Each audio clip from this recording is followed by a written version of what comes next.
अब ध्यान दोगे, पीछे के कुछ बच्चे जो है बच्चियां हैं वो बातें कर रही हैं तो बातें नहीं करेंगे। अब यहाँ पर देखिए क्वेश्चन नंबर 10। कल एक कॉन्सेप्ट बताए थे एडजस्टिंग एंट्री। कल हमने ये भी बोला था कि ये पढ़ कर आइएगा, रैंडमली हम आपसे पूछ सकते हैं।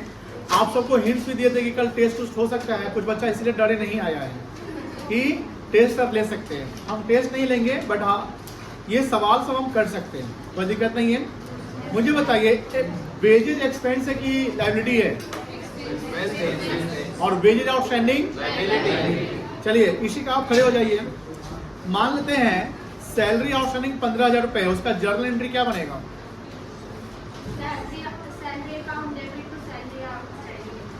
गुड, बैठ जाइए। चलिए अब आप बताइए, ये बताइए अगर सैलरी है तो सैलरी एक्सपेंस है कि इनकम है कि एसेट की लायबिलिटी है? एक्सपेंस है। और सैलरी प्रीपेड क्या है? एसेट से। सैलरी प्रीपेड क्या है? चलिए सृष्टि पीछे वाली आप बताइए, सैलरी प्रीपेड 15,000 रुपए है, ठीक है, तो उसकी जर्नल एंट्री क्या बनेगी?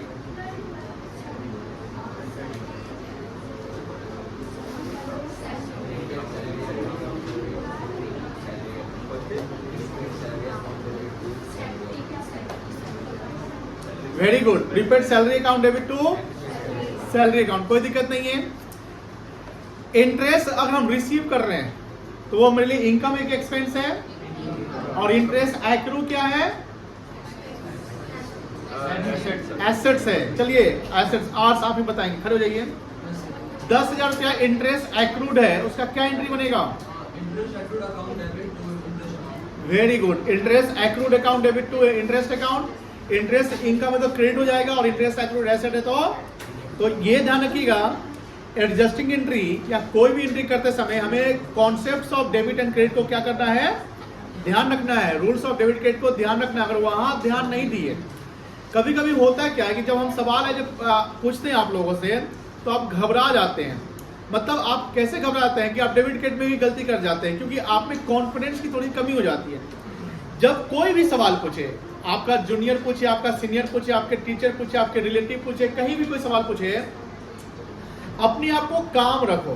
काम समझते हैं ना? एकदम अपने आप को संतुलन बनाए रखो और मेंटली आप फ्री रखो कि हाँ अगर वो सवाल पूछा है, किस कॉन्सेप्ट पे पूछा है, वो कॉन्सेप्ट को अपने मन में रिकॉल करो, रिवाइज करो कि हाँ डेबिट क्रेडिट में क्या होगा, ये एसेट लायबिलिटी क्या है। एंड जब तुम अपने आप को कंफर्म कर लेते हो देन जवाब सोच सकते हैं, कोई इशू नहीं है कि हमको फट से जवाब ही देना। हमारा कोई टेस्ट नहीं चला कि टाइम बाउंडेशन है, जिसमें क्विज होता है कि 10 सेकंड में जवाब देना, 10, वैसा तो सिस्टम नहीं है जहाँ पर टाइम बाउंडेशन होता है। जब टाइम बाउंडेशन में इन करने से पहले ही हम अपने आप को प्रिपेयर कर लेंगे। तो अभी आपका क्या है? प्रिपरेशन चल रहा है। क्या चल रहा है? एग्जाम हॉल होता है जहाँ टाइम बाउंडेशन होता है, तो वहां नहीं कि वहां पर बस सोचने लगो 3 घंटा में एक ही सवाल बना के, बहुत बढ़िया सोच के सारे वो सवाल सही से बना के लाए हैं, सब छोड़ दिए, वो नहीं करना है, ठीक है ना? वहां टाइम बाउंडेशन रहता है। चलिए अब हम लोग फोकस करते हैं सवाल पे। सवाल नंबर 10 क्या कहता है? आप फॉर्मेट बना लीजिए, उनको थोड़ा सा असिस्ट करेंगे। आपको पहला दूसरा क्लास हो सकता है समझ में नहीं आएगा, बट धीरे समझ में आ जाएगा। पास journal entries for the following adjustment on 31 मार्च 2024। मुझे बताइए कौन सा फाइनेंशियल ईयर एंड हुआ है? बता सकते हैं कौन सा फाइनेंशियल ईयर एंड हुआ है? 2023-24, ठीक है ना? चलिए फॉर्मेट बनाने आता है ना सबको? फॉर्मेट बनाओ।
बन गया फॉर्मेट? Yes sir.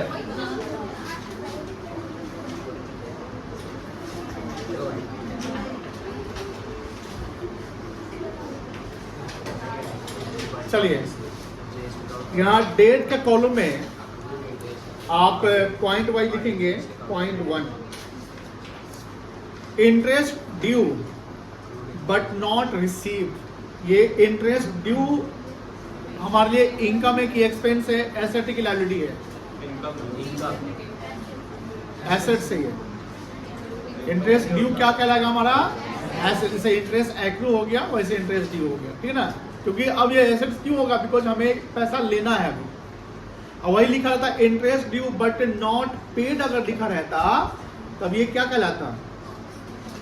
तब ये लायबिलिटी हो जाता। क्या कहलाता? जब हम आउटस्टैंडिंग वर्ड यूज करें, जैसे कभी कभी कंफ्यूजन हो जाता है, आउटस्टैंडिंग वर्ड अगर हम यूज करें तो outstanding is not only the liability, you to understand what outstanding is. It income और एक्सपेंसेस? अगर आउटस्टैंडिंग एक्सपेंस लिख रहा है तो that means liability, but outstanding income लिख दिया तो एसेट्स कहलाएगा। The word only the outstanding is not means the liability, it may also be the assets, है ना? वो डिपेंड करता है कि आउटस्टैंडिंग क्या है, इनकम बकाया है कि एक्सपेंस बकाया है। तो अंडरस्टैंड करना है, ध्यान रखना है, समझ गए ना? तो ये ध्यान रखिएगा कि अगर मान लो कि हम प्रीपेड एक्सपेंस की बात करते हैं तो प्रीपेड एक्सपेंस हमारे लिए एसेट्स है। लेकिन अगर सवाल हम पूछे बेटा प्रीपेड इनकम क्या है, तो आपको दिमाग में प्रीपेड वर्ड यूज रखे हुए दिमाग में ना। लेकिन आपने अगला वर्ड नहीं कुछ सुना कि मैंने बोला प्रीपेड इनकम। क्या मैंने बोला? प्रीपेड इनकम मतलब कि पहले से कोई इनकम हमको पेड कर दिया एडवांस में, तो वो मेरे लिए लायबिलिटी हो जाएगा। समझ गए? चलिए, तो इसका एंट्री बता सकते हैं, क्या एंट्री होगा?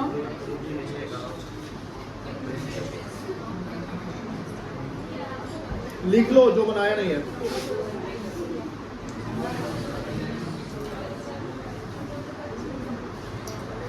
Interest accrued account debit,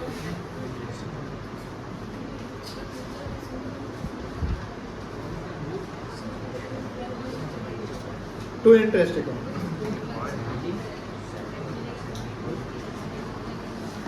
narration लिख सकते हैं।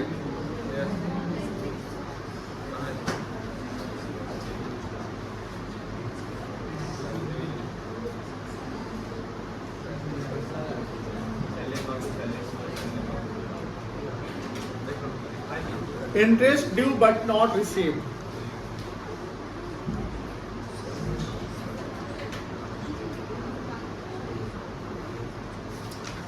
Point 2, salary due to staff of ₹50,000। क्या एंट्री होगा? Salary account debit to, very good.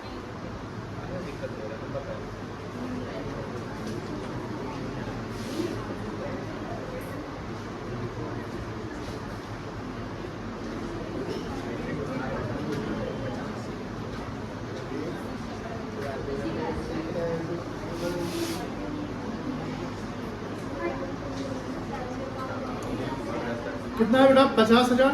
Yes sir.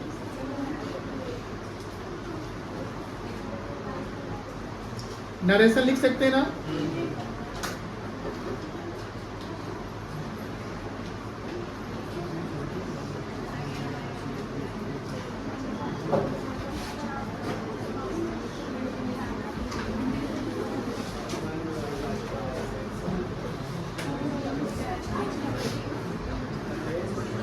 चलो थर्ड फोर्थ आगे करो तो खुद से एंट्री करने आता है? करो तो कर दो।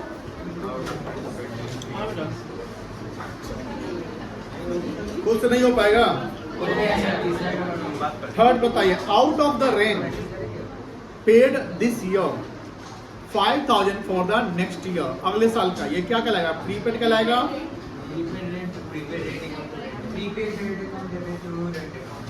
बताइए बनाने में कितना टाइम लगता है तुम लोगों को? Prepaid rent account debit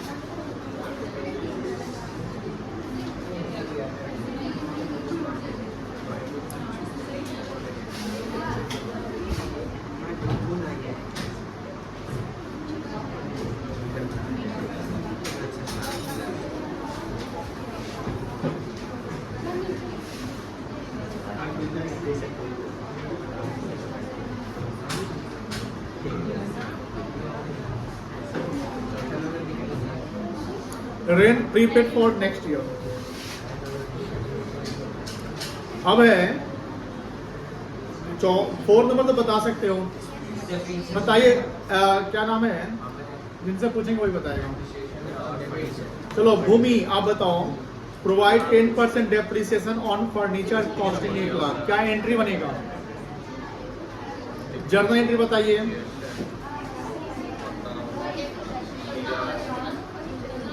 very good, depreciation account debit to furniture account.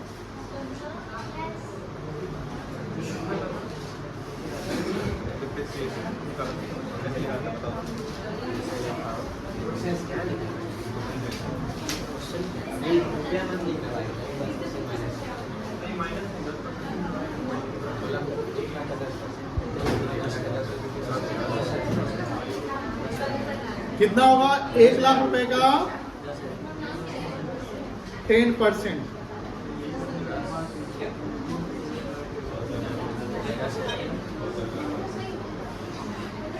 10,000।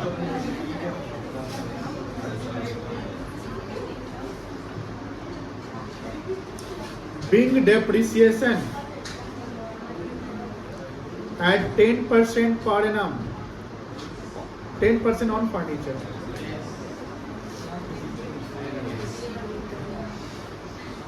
चलिए आगे।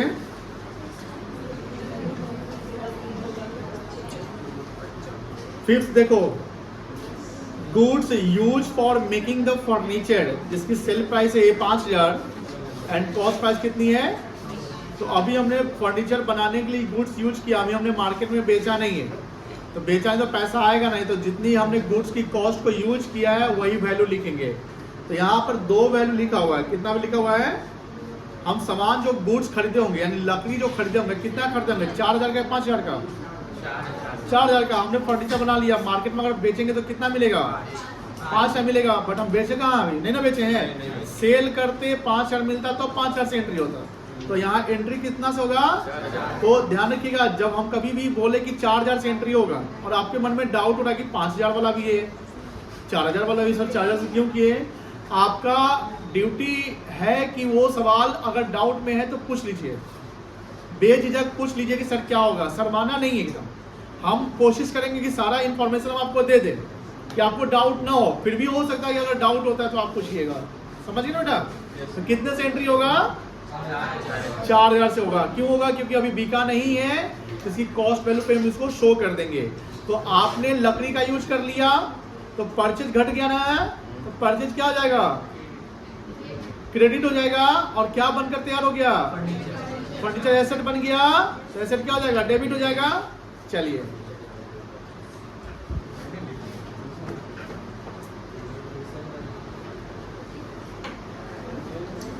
Furniture account debit,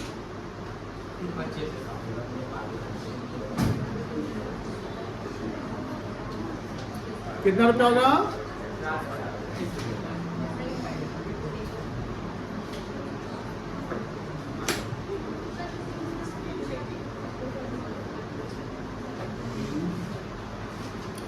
Being goods used for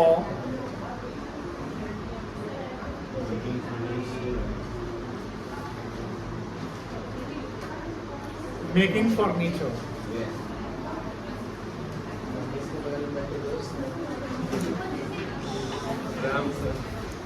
six number देखिए, क्या है 6 नंबर?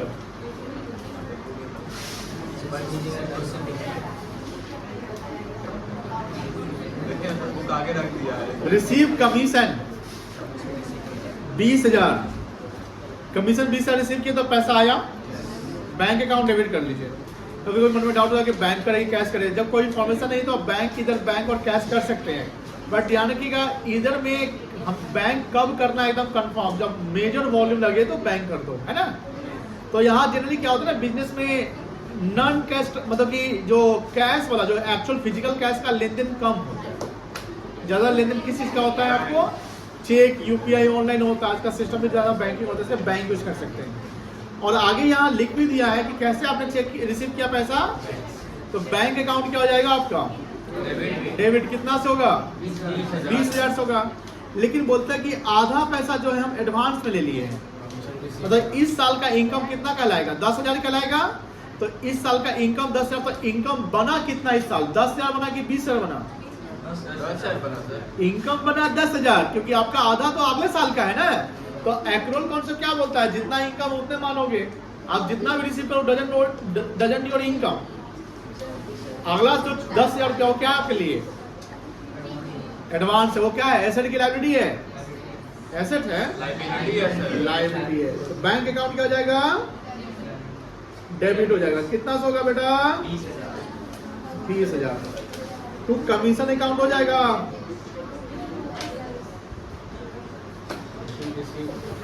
कमीशन भी लिख सकते हैं। कितना लिखेंगे? To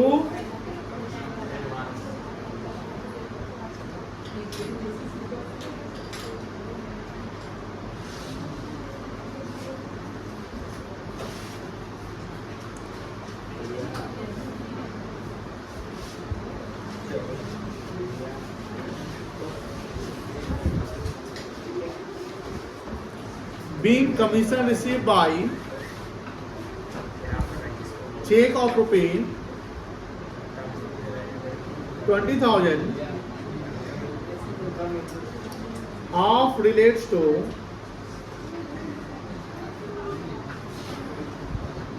next year। हो गया? लिख लिया बेटा?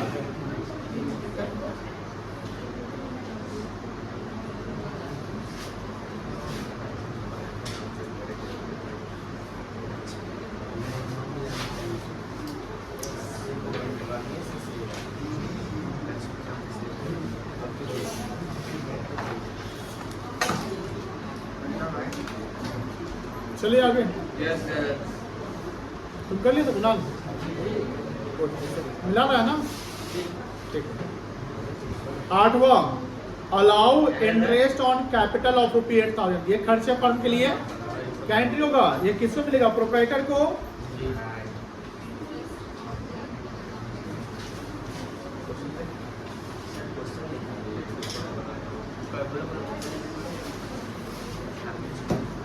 टू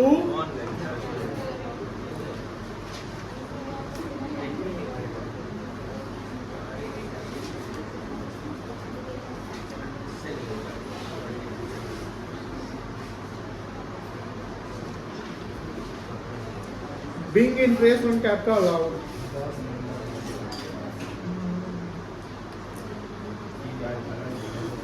आठवां,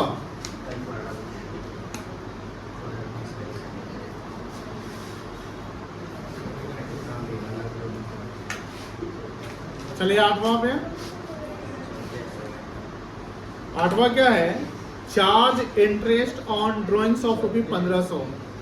इसमें इधर ड्रॉइंग्स अकाउंट डेबिट कर सकते हैं या कैपिटल अकाउंट, बिकॉज ये फर्म जो है यानी बिजनेस जो है वो प्रोप्राइटर से चार्ज करेगी, प्रोप्राइटर से लेगी, तो उसका कैपिटल क्या हो जाएगा? आपका घट जाएगा। तो कैपिटल क्या हो जाएगा? डेबिट हो जाएगा। और इंटरेस्ट ऑन ड्रॉइंग बिजनेस के लिए इनकम कहलाएगा। क्या कहलाएगा? तो इनकम क्या हो जाएगा?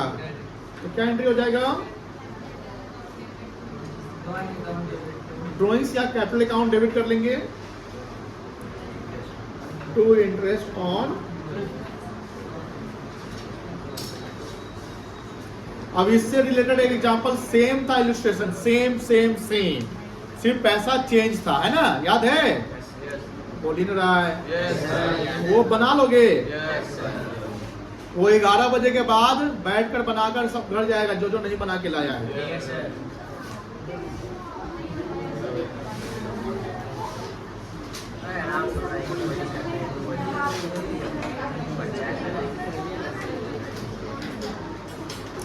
चलिए।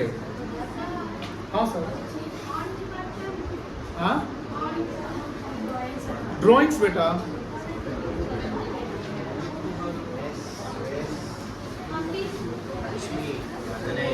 अब एक साधारण सा आसान टॉपिक जो लास्ट टॉपिक है बट क्वेश्चंस के आगे मिलेंगे, वो है ओपनिंग एंट्री। क्लोजिंग एंट्री सीख लिए ना? अब ओपनिंग एंट्री सीखें, बहुत ही आसान, मतलब कि दुनिया का सबसे आसान टॉपिक आज सीखने वाले हैं।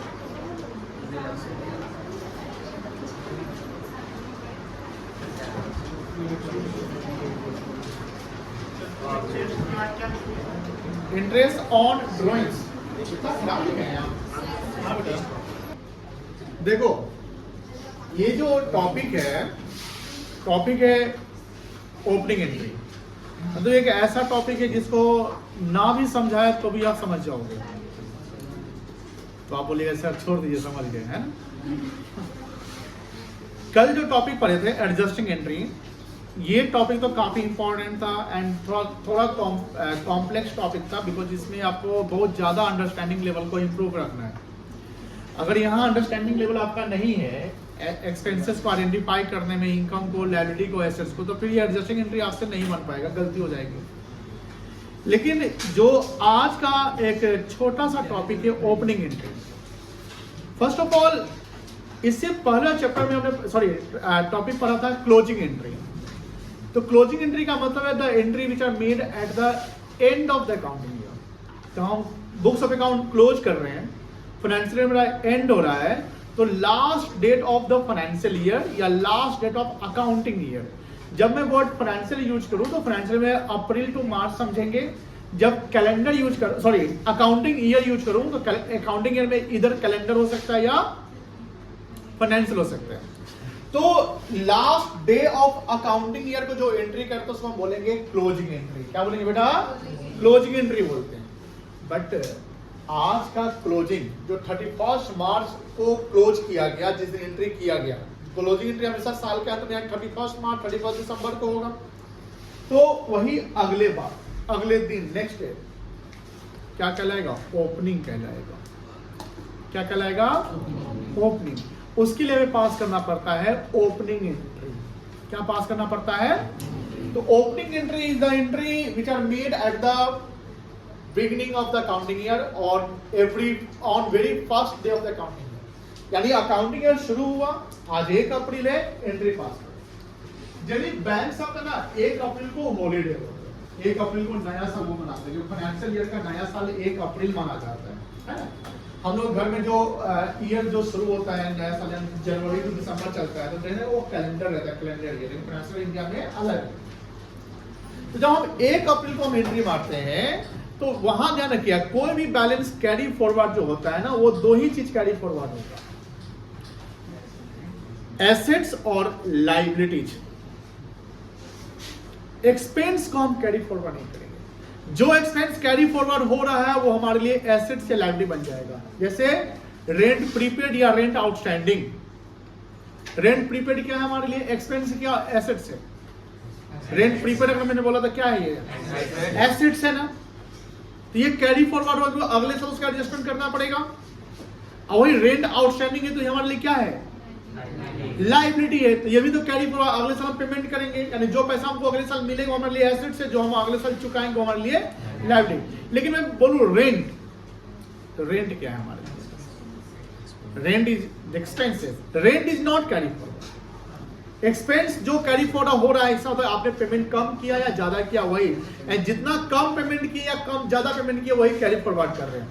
तो जो एसेट्स या लायबिलिटीज है उसी का हम पास करते हैं ओपनिंग एंट्री। किसका पास करेंगे? एसेट्स और लायबिलिटीज का। अब मुझे बताइए, एसेट्स का जो बैलेंस होता है वो डेबिट होता है कि क्रेडिट होता है? डेबिट होता है। तो ओपनिंग एंट्री पास करते समय जितने भी एसेट्स है सबको डेबिट मार दो। क्या मार दो? डेबिट। और जितनी भी लायबिलिटीज है तो लायबिलिटी का बैलेंस क्या होता है? उसको क्रेडिट कर दो, बस हो गया। कभी कभी मिसिंग इंफॉर्मेशन रहता है, जैसे आपने पढ़ा ना accounting equation, assets minus liability बराबर क्या होता है? एसेट्स माइनस लायबिलिटी बराबर क्या होता है? कैपिटल। तो कैपिटल का बैलेंस क्रेडिट ही ना होता है, कोई दिक्कत नहीं है। अब पढ़िए क्या लिखा हुआ है। Entries which are made on the first day of accounting year to open the books of account, यानी अगले साल को शुरू करने के लिए हमको एंट्री पास करना पड़ रहा है। All the value of assets, capital and liability of last day, यानी क्लोजिंग वाला day of accounting year will be transfer to the next accounting year by passing the opening entry. Equation याद होगा, asset equals to क्या होता है बेटा? Capital plus liability. Assets का balance क्या होगा और इस दोनों का बैलेंस क्या होगा? कोई दिक्कत नहीं है। अब बस हो गया। अब एक सवाल है, समझिए, यहाँ बोलता है pass the opening journal entry of AOC enterprises on 1 April 25। ये जो फिगर है इमेजिनरी फिगर है। इमेजिनरी फिगर क्या होता है? काल्पनिक। वेरी गुड, एज्यूम किया गया है, कोई एक्चुअल डेटा नहीं है। कैश इन हैंड 5000 रुपया, cash at bank 17000, goodwill 19000, debtor 7000, stock 16000, land and building 1,90,000, furniture 40,000, machinery 56,000, investment 40,000। यहां तक जो भी है वो क्या है? इस सब को क्या करेंगे हम? डेबिट कर लेंगे ना ब्रो? हाँ, यानी इस सब का सम कितना आ रहा है? 3,90,000 डेबिट हो जाएगा। उसके बाद बैंक ओवरड्राफ्ट मेरे लिए क्या है? लाइब्रेरी। क्रेडिटर्स क्या है? लाइब्रेरी। बैंक लोन क्या है? लाइब्रेरी। आउटस्टैंडिंग वेजेस क्या है? लाइब्रेरी। इतनी लाइब्रेरी का टोटल कितना आ रहा है? ये एक्सटर्नल लाइब्रेरी है कि इंटरनल है कि टोटल लाइब्रेरी है?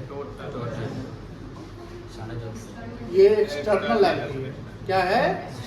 अब देखो एसेट बराबर टोटल लाइब्रेरी होता है ना, तो यहाँ पे एक मिसिंग इंफॉर्मेशन क्या है?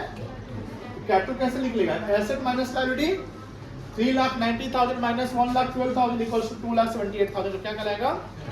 इसको भी क्या करेंगे हम?